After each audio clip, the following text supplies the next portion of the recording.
বিসমিল্লাহির রহমানির রহিম। প্রিয় শিক্ষার্থীবৃন্দ, জাতীয় বিশ্ববিদ্যালয়ের অনলাইন ক্লাসে সবাইকে স্বাগত।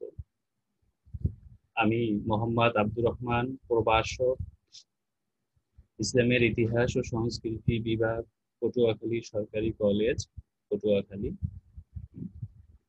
প্রিয় শিক্ষার্থীবৃন্দ, আজকে আমি যে বিষয়টা নিয়ে আলোচনা করব এটি ইসলামের ইতিহাস ও সংস্কৃতি বিভাগের শিক্ষার্থীদের জন্য প্রযোজ্য।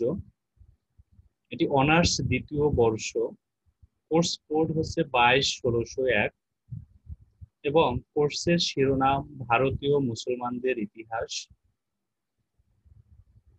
এই কোর্সটার সম্পর্কে আমি আলোচনা করব। শুরুতে একটু বলে রাখি, ভারতীয় মুসলমানদের ইতিহাস যেটা মোহাম্মদ বিন আহ, আহ, কাসিম থেকে শুরু করে ভারতে মোগল অভিযান এর পূর্ব পর্যন্ত, অর্থাৎ 1526 খ্রিস্টাব্দ পর্যন্ত টোটাল বিষয়টা আমরা এখানে আলোচনা করব এই কোর্সটিতে। তবে এই সমগ্র আলোচনাটি 10টি ক্লাসে বিভক্ত করা হবে। আজকে আমি যে বিষয়টি আলোচনা করব সেটা হচ্ছে টোটাল কোর্সটাকে সংক্ষিপ্ত আকারে বিষয়গুলোকে উপস্থাপনা করব, যাতে কোর্সটা সম্পর্কে সবার একটা ধারণা সৃষ্টি হয়। এবং এই আলোচনাটার আমি নাম দিয়েছি ভারতে মুসলিম আধিপত্য। তাহলে দেখা যাক কোর্সটা কিভাবে ডিজাইন করা হয়েছে। সবাই সাথেই থাকুন।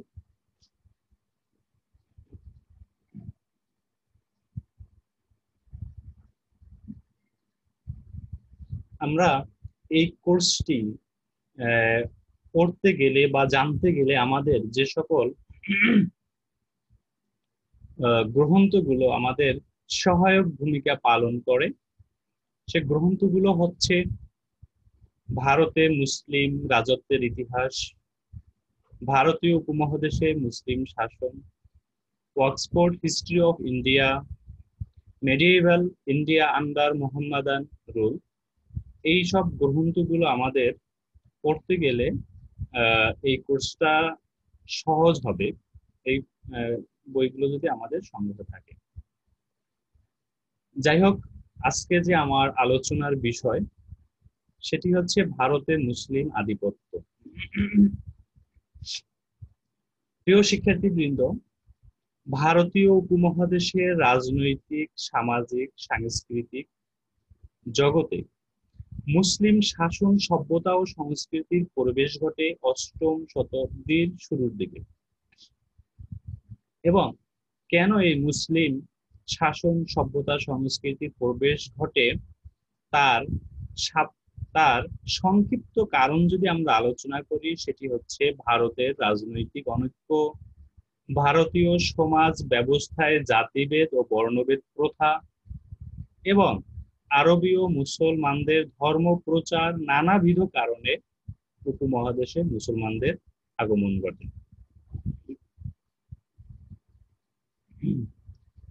তারপরে আমরা দেখি ইসলামের প্রথম জয়যাত্রা শুরু হয়েছিল রাসূল সাল্লাল্লাহু আলাইহি ওয়াসাল্লামের হাত ধরে, অর্থাৎ মক্কা কেন্দ্রিক। তারপরে মদিনায় আমরা জানি রাসূল সাল্লাল্লাহু আলাইহি ওয়াসাল্লামের সময়। তারপরে আসে খোলাফায়ে রাশিদুন। তারপরে উমাইয়া শাসন। উমাইয়াদের শাসন ব্যবস্থা মদিনা থেকে চলে যায় দামেস্কে। তারা দামেস্ককে রাজধানী করে আরব শাসন পরিচালনা করত। দামেস্কের সিংহাসনে যখন উমাইয়া খলিফা প্রথম ওলীদ 705 খ্রিস্টাব্দে তিনি সিংহাসনে আরোহণ করেন, এই সময়টায় খলিফা আল ওয়ালিদ এশিয়া, ইউরোপ এবং আফ্রিকার বিভিন্ন অঞ্চলে বিজয় অভিযান প্রেরণ করেছিলেন। অর্থাৎ রাসূল সাল্লাল্লাহু আলাইহি সাল্লামের পর থেকে সর্বপ্রথম আল ওয়ালিদি বৃহৎ পরিসরে ইসলামী রাষ্ট্রের বিস্তৃতি ঘটানোর জন্য বিজয় অভিযান প্রেরণ করেছিলেন। এরই ধারাবাহিকতায় খলিফা আল ওয়ালিদের ইরাকের শাসনকর্তা হাজ্জাজ বিন ইউসুফ, তিনি ভারতীয় উপমহাদেশে বিজয় অভিযান অর্থাৎ ইসলামী রাষ্ট্রের বিস্তৃতি ঘটানোর জন্য তিনি বিজয় অভিযান প্রেরণ করেছিলেন। এরই ধারাবাহিকতায় ক্রমান্বয়ে উপমহাদেশে মুসলিম শাসন প্রতিষ্ঠার পথ সুগম হয়।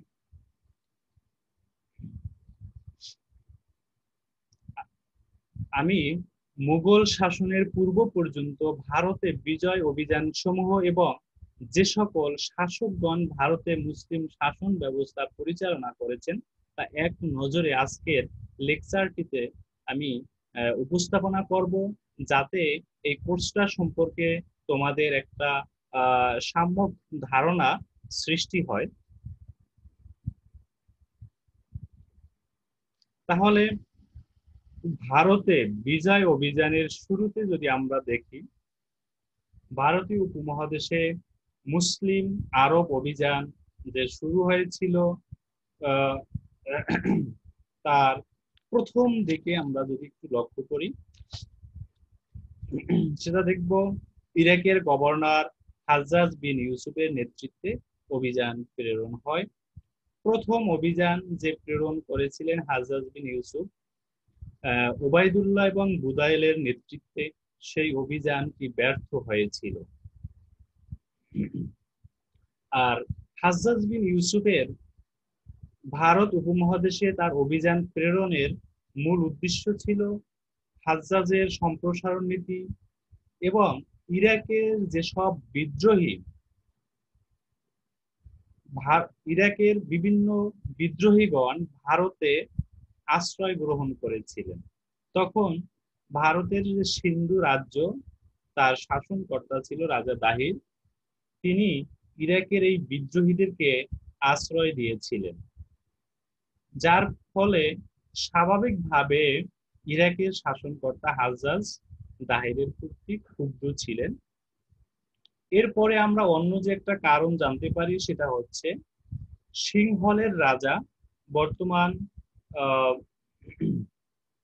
বর্তমান যে শ্রীলঙ্কা, এই সিংহলের রাজা উপঢৌকন সহ হাজ্জাজের কাছে 8টি জাহাজ প্রেরণ করেছিল এবং সিন্ধু বন্দরে এই জাহাজগুলো লুণ্ঠিত হয়েছিল। ফলে এই সকল কারণে হাজ্জাজ হিন্দুস্থানে অর্থাৎ সিন্ধুতে অভিযান প্রেরণ করার জন্য উদ্বুদ্ধ হন। তাহলে আমরা দেখতে পাচ্ছি তিনি সিন্ধুতে যে অভিযান প্রেরণ করেছিলেন, প্রথম অভিযান উবাইদুল্লাহ এবং বুদাইলের নেতৃত্বে 711 খ্রিস্টাব্দে, সেই অভিযান তিনি ব্যর্থ হন এবং পরবর্তী বছর অর্থাৎ 712 খ্রিস্টাব্দে মোহাম্মদ বিন কাসিমকে তিনি সিন্ধুতে অভিযান প্রেরণ করেন। মোহাম্মদ বিন কাসিম 712 খ্রিস্টাব্দে সিন্ধু এবং 713 খ্রিস্টাব্দে মুলতান বিজয় করেন এবং মোহাম্মদ বিন কাসেম সিন্ধু এবং মুলতানের যে বিজয় করেছিলেন, এখানের শাসন ব্যবস্থা, যে একটি প্রশাসনিক ব্যবস্থা গড়ে তুলেছিলেন, সেটি সুদীর্ঘ 150 বছর পর্যন্ত বলবৎ ছিল। অর্থাৎ আমরা দেখতে পাচ্ছি সিন্ধু এবং মুলতানে আরব শাসন শুরু হয় 712 খ্রিস্টাব্দ থেকে, পরবর্তী 150 বছর এই শাসন ব্যবস্থা এখানে বলবৎ ছিল। এরপরে দীর্ঘ একটা সময় বিরতির পরে ভারতে যে শাসক অভিযান প্রেরণ করেন, তিনি হচ্ছেন সুলতান মাহমুদ গজনবী। অর্থাৎ তিনি আরব ছিলেন না, তিনি ছিলেন গজনীর শাসক। গজনী যে শহরটার যদি আমরা বর্ণনা দেই, গজনি বর্তমান আফগানিস্তানের একটি শহরের নাম। এটি কাবুল এবং কান্দাহারের মধ্যবর্তী স্থানে অবস্থিত। মোহাম্মদ বিন কাসেম কর্তৃক সিন্ধু প্রদেশে আরব মুসলিম যে আধিপত্য প্রতিষ্ঠিত হয়েছিল, এটি ভারতে স্থায়ী রূপ লাভ করতে পারেননি। অর্থাৎ সেটি মাত্র 150 বছর স্থায়ী ছিল। পরবর্তীতে দশম শতকের শেষ অর্ধে গজনির তুর্কি মুসলিমদের ভারত অভিযানের সময় হতেই সারা ভারতে মুসলিম আধিপত্য স্থাপনের এবং ইসলাম ধর্ম বিস্তারের সূচনা হয়। এই অবস্থায় আফগানিস্তানের গজনি শহরের সুলতান মাহমুদ ভারতে অভিযান প্রেরণ করেন।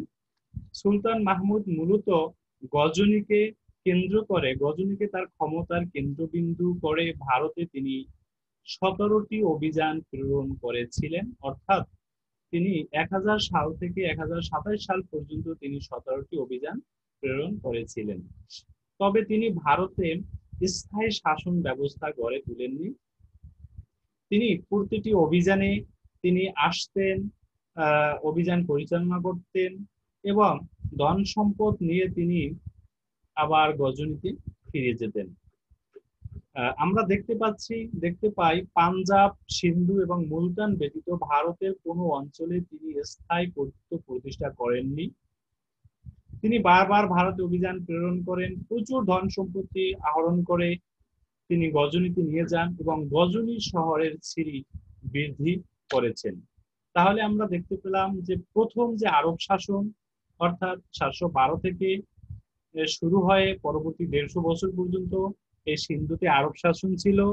তারপরের যে শাসন সেটা হচ্ছে গজনির তুর্কি শাসন, অর্থাৎ সুলতান মাহমুদ তুর্কি বংশোদ্ভূত, এবং তিনি এই অঞ্চলে শাসন পরিচালনা করেন, অভিযান প্রেরণ করেন এবং তার অভিযান 1001 সাল থেকে 1027 সাল পর্যন্ত তিনি 17 বার অভিযান প্রেরণ করেন এবং এই অভিযানের মধ্যে তিনি পাঞ্জাব, সিন্ধু এবং মুলতান এই 3টি অঞ্চল ব্যতীত আর কোনো অঞ্চলই তিনি স্থায়ী শাসন ব্যবস্থা প্রতিষ্ঠা করেননি। এরপরে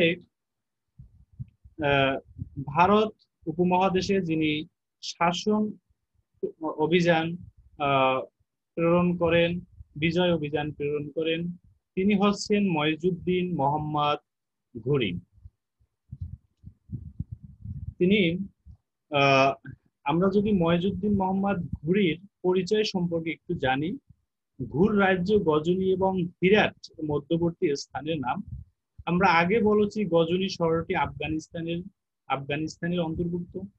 এবার আমরা যেটা বলছি যে ঘুর রাজ্য, সেটা হচ্ছে গজনি এবং হিরাটের মধ্যবর্তী একটা স্থানের নাম। গজনি রাজ্য ও ঘুর রাজ্য পাশাপাশি অবস্থিত হওয়ার সুদীর্ঘ কাল ধরে এই রাজ্যের মধ্যে বিবাদ ছিল। এই রাজ্য দুটির মধ্যে বিবাদ ছিল। সুলতান মাহমুদ পরবর্তী উত্তরাধিকারীদের সময় গজনি রাজ্যের দুর্বলতার সুযোগে গিয়াসউদ্দিন মোহাম্মদ ঘুরি গজনি বংশের শেষ শাসক খসরু মালিককে 1173 খ্রিস্টাব্দে পরাজিত করে গজনি দখল করে। এবার সুলতান মাহমুদের মতো মোহাম্মদ ঘুরিও ভারতে অভিযান প্রেরণ করেন। মইজুদ্দিন মোহাম্মদ বিন শাম, যিনি মোহাম্মদ ঘুরি নামে পরিচিত, তিনি ভারতে বিজয় অভিযান শুরু করতে থাকে এবং মোহাম্মদ ঘুরির ভারত অভিযানের মাধ্যমে ভারতে স্থায়ী মুসলিম আধিপত্য সূচনা হয়। তাহলে আমরা কি দেখতে পেলাম যে সুলতান মাহমুদ ভারতে অভিযান করে স্থায়ী শাসন ব্যবস্থা প্রতিষ্ঠা করেননি। এর আগে মোহাম্মদ বিন কাসেমের অভিযান, তাও স্থায়ী হয়নি। এবার মইজুদ্দিন মোহাম্মদ বিন ঘুরি ভারতে যে অভিযান প্রেরণ করেছেন এবং তরাইনের দ্বিতীয় যুদ্ধের মাধ্যমে তিনি ভারতবর্ষের সম্মিলিত বাহিনী যার নেতৃত্বে দিয়েছিল পৃথ্বীরাজ, তার সম্মিলিত বাহিনীকে তিনি পরাজিত করে উত্তর ভারতে স্থায়ী মুসলিম রাজ্য প্রতিষ্ঠা করেন। পরবর্তীতে আমরা দেখতে পাবো এই মোহাম্মদ ঘুরির প্রতিনিধি বা যিনি শুরুতে কৃতদাস ছিল মোহাম্মদ ঘুরি, তাকে কৃতদাস হিসেবে ক্রয় করে ভারতে নিয়ে এসেছিলেন এবং পরবর্তীতে তাকে তার প্রতিনিধি হিসাবে ভারতের অন্যান্য অঞ্চলে বিজয় অভিযান প্রেরণ করতে নিয়োজিত করেছিলেন সেই কুতুবুদ্দিন আইবক দিল্লিতে সালতানাতের সূচনা করবেন। তাহলে আমরা পরবর্তীতে দেখতে পাই কুতুবুদ্দিন আইবেকের প্রতিনিধি সরি মোহাম্মদ ঘুরির প্রতিনিধি কুতুবুদ্দিন আইবেক দিল্লিতে সালতানাতের সূচনা করেন। দিল্লি সালতানাত দীর্ঘ একটি সময় 1206 সাল থেকে 1526 সাল পর্যন্ত, এই দীর্ঘ সময়ের মধ্যে কয়েকটি বংশ শাসন ব্যবস্থা পরিচালনা করেছে। তার মধ্যে প্রথমত হলো দিল্লি সালতানাতের যুগ। দিল্লি সালতানাতের যুগের প্রথম হলো মামলুক শাসন, যারা মূলত সেলজুক তুর্কি, এই মামলুক শাসকদেরকে আবার সেলজুক তুর্কি সাম্রাজ্য বলা হয়। মামলুক শাসকরা 1206 সাল থেকে 1290 সাল পর্যন্ত দিল্লিকে কেন্দ্র করে তারা শাসন ব্যবস্থা পরিচালনা করেছেন। 1192 খ্রিস্টাব্দে মোহাম্মদ ঘুরি তরাইনের দ্বিতীয় যুদ্ধে পৃথ্বীরাজকে পরাজিত করে ভারতীয় উপমহাদেশে মুসলিম শাসনের স্থায়ী ভিত স্থাপন করে। মোহাম্মদ ঘুরি ভারতীয় উপমহাদেশের শাসনের দায়িত্বভার কুতুবুদ্দিনের উপর ন্যস্ত করে স্বদেশে প্রত্যাবর্তন করে, যা আমি ইতিমধ্যে বলেছি। এবং 1192 খ্রিস্টাব্দে থেকে 1206 খ্রিস্টাব্দ পর্যন্ত কুতুবুদ্দিন অত্যন্ত দক্ষতার সাথে ভারতে রাজ্য শাসন করেন। 1206 খ্রিস্টাব্দে মোহাম্মদ ঘুরি ইন্তেকাল করলে তার কোনো জীবিত পুত্র সন্তান ছিল না, ফলে তার ভ্রাতুষ্পুত্র মোহাম্মদ ঘুরির রাজ্যের অধিপতি হন। মোহাম্মদ ঘুরির যে রাজ্য ঘুর রাজ্য, সেখানে অধিপতি হন তার ভ্রাতুষ্পুত্র। এদিকে ভারত উপমহাদেশে কুতুবুদ্দিন আইবেক অত্যন্ত দক্ষতার সাথে 1206 থেকে 1208 খ্রিস্টাব্দ পর্যন্ত শাসন পরিচালনা করেন। অবশেষে 1208 খ্রিস্টাব্দে মোহাম্মদ ঘুরির উত্তরাধিকারী বা ভ্রাতুষ্পুত্র, যিনি ঘুর রাজ্যের অধিপতি, তিনি গিয়াসউদ্দিন মাহমুদ, অধিপতি ছিল গিয়াসউদ্দিন মাহমুদ। তিনি এক রাজকীয় ফরমানে কুতুবুদ্দিন আইবেককে দিল্লির শাসক বা সুলতান হিসাবে উপাধি প্রদান করেন এবং তার দাসত্ব থেকে মুক্তির সনদ প্রদান করেন। এরপর থেকে কুতুবুদ্দিন আইবেক দিল্লির স্বাধীন সুলতানের মর্যাদা পেয়ে থাকেন। এভাবে দিল্লিতে স্বাধীন সালতানাতের যাত্রা শুরু হয়। এরপরে আমরা দেখি 1208 খ্রিস্টাব্দ থেকে 1226 খ্রিস্টাব্দ পর্যন্ত সালতানাতের শাসন ব্যবস্থা বলবৎ ছিল এবং কুতুবুদ্দিন কর্তৃক যে সালতানাতের সূচনা হয়েছিল তা প্রথম সময়কালকে মামলুক শাসন বলা হয়ে থাকে, যেটা আমি ইতিমধ্যে আলোচনা করেছি। এই মামলুক শাসক যারা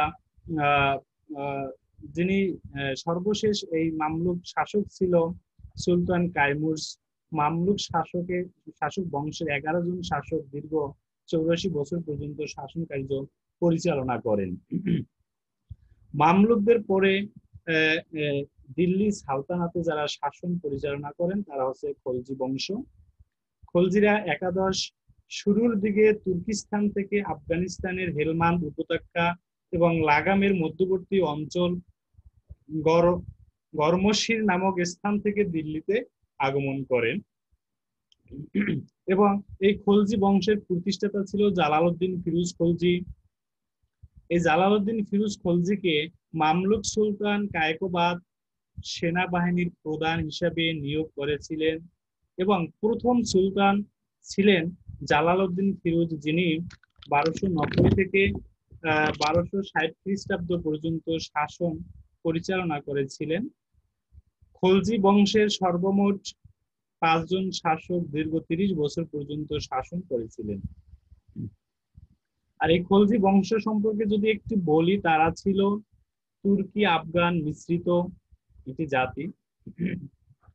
জালালউদ্দিন খলজিকে মামলুক সুলতান কায়কোবাদ সেনা প্রধান হিসেবে নিয়োগ করেছিলেন। ঘটনাক্রমে সেনা প্রধান হিসেবে জালালউদ্দিন রাজ দরবারের নিয়ন্ত্রণ হাতে নেন এবং মামলুক বংশের সুলতান কায়কোবাদ এবং তার শিশুপুত্র ও সুলতান কাইমুসকে হত্যা করে দিল্লির সিংহাসনে আরোহণ করে। ফলে দিল্লিতে মামলুক শাসনের সমাপ্তি ঘটে এবং জালালউদ্দিন খলজি কর্তৃক খলজি বংশের সূচনা হয় এবং এই খলজিরা 1290 থেকে 1320 খ্রিস্টাব্দ পর্যন্ত মোট 30 বছর তারা শাসন পরিচালনা করেন। এই খলজি শাসনের পরে ভারত উপমহাদেশে অর্থাৎ দিল্লিতে যে শাসন ব্যবস্থা পরিচালিত হয়, যে বংশ শাসন করেন, তারা হচ্ছে তুগলক বংশ। খলজি শাসনের শেষ দিকে দিল্লির ক্ষমতায় অধিষ্ঠিত হয় নাসিরউদ্দিন খসরু। 5 সেপ্টেম্বর 1320 খ্রিস্টাব্দে খসরু শাহকে দিল্লির ক্ষমতা হতে অপসারণ করে ক্ষমতা দখল করে আলাউদ্দিন খলজির অধীনে সাধারণ সৈনিক রূপে কর্মজীবন শুরু করা গিয়াসউদ্দিন তুগলক। তুগলক বংশের প্রতিষ্ঠাতা হলেন এই গিয়াসউদ্দিন তুগলক। তিনি 1320 খ্রিস্টাব্দে দিল্লির সিংহাসনে আরোহণ করেন। এই তুগলক বংশ 1320 খ্রিস্টাব্দ থেকে 1413 খ্রিস্টাব্দ পর্যন্ত দীর্ঘ 93 বছর পর্যন্ত সর্বমোট 9 জন শাসক শাসন ব্যবস্থা পরিচালনা করেন। এরপরে আমরা এই তুগলক বংশের পরে আমরা দেখব দিল্লি সালতানাতে শাসন পরিচালনা করেন সৈয়দ বংশ। তুগলক বংশের শেষ শাসক নাসিরউদ্দিন মাহমুদের সময় তৈমুর লং, যিনি সমরকন্দের নেতা ছিলেন, তৈমুর লং, তিনি ভারতে আক্রমণ করেন। ফলে ভারতের প্রশাসনিক শৃঙ্খলা সম্পূর্ণরূপে ভেঙে পড়ে এবং দিল্লির সালতানাত শূন্য হয়ে পড়ে। এই অবস্থায় ফিরোজ শাহ তুগলক কর্তৃক পূর্বে নিয়োগপ্রাপ্ত মুলতানের জায়গির খিজির খান দিল্লির শাসক দৌলত খানকে পরাজিত করে দিল্লির সিংহাসনে আরোহণ করেন। সৈয়দ বংশে সর্বমোট তারা সৈয়দ বংশ 1414 থেকে 1451 খ্রিস্টাব্দ পর্যন্ত সর্বমোট 37 বছর শাসন করেন। এই 37 বছরে সৈয়দ বংশের 4 জন শাসক দিল্লির শাসন ব্যবস্থা পরিচালনা করেন এবং সৈয়দ বংশের পরে দিল্লিতে যারা শাসন করেন তারা হচ্ছে লোদি বংশ। লোদিরা ছিল জাতিগতভাবে আফগান। এই বংশের প্রতিষ্ঠাতা ছিল বাহালুল লোদি। লোদি শাসন প্রতিষ্ঠানের পূর্বে সৈয়দ বংশের শাসন শুধু আমরা দেখতে পাই, সৈয়দ বংশের শাসন শুধু দিল্লির মধ্যে সীমাবদ্ধ ছিল, কিছু দিল্লির এবং দিল্লির আশেপাশের কিছু এলাকার মধ্যে সীমাবদ্ধ হয়ে পড়ে। সৈয়দ বংশের শাসকগণ দিল্লি সালতানাতের যে প্রভাব তুগলক বংশের সময় ছিল সেটা তারা পুনরুদ্ধার করতে পারেননি। এদিকে সৈয়দ বংশের শাসক মোহাম্মদ শাহ দিল্লির বিভিন্ন স্থানের বিদ্রোহ দমনের জন্য বাহালুল লোদিকে ডেকে আনেন এবং বাহালুল লোদি প্রথমে সৈয়দ বংশকে সহায়তা করলেও 1451 খ্রিস্টাব্দে সৈয়দ বংশের শেষ সুলতান আলাউদ্দিন আলম শাহকে দিল্লির সিংহাসন থেকে হটিয়ে তিনি ক্ষমতা দখল করেন। বাহালুল লোদির প্রতিষ্ঠিত লোদি বংশ 1451 থেকে 1526 খ্রিস্টাব্দ পর্যন্ত দীর্ঘ 75 বছর পর্যন্ত সর্বমোট 3 জন শাসক এই শাসন ব্যবস্থা পরিচালনা করেন। লোদি শাসনের শেষ সুলতান ইব্রাহিম লোদিকে 1526 সালে মুঘল সাম্রাজ্যের প্রতিষ্ঠাতা জহিরুদ্দিন মোহাম্মদ বাবর পানিপথের প্রথম যুদ্ধে পরাজিত করে দিল্লির শাসন ক্ষমতা গ্রহণ করে। ফলে দিল্লিতে সুলতানি শাসনের অবসান ঘটে এবং মুঘল শাসনের যাত্রা শুরু হয়। প্রিয় শিক্ষার্থীবৃন্দ, আমরা কোর্সটা আমাদের কোর্স মূলত 1526 সাল পর্যন্ত এই কোর্সটি আমি প্রথম থেকে ধাপে ধাপে এই বিষয়টা আমি আলোচনা করলাম। পরবর্তী ক্লাসে আমরা আহ, আহ, গুরুত্বপূর্ণ বিষয়গুলো আলোচনা করব। আশা করি সবাই উপকৃত হবে। সবাইকে ধন্যবাদ। আবার পরবর্তী ক্লাসে কথা হবে। এ পর্যন্ত সবাই ভালো থাকো। আসসালামু আলাইকুম।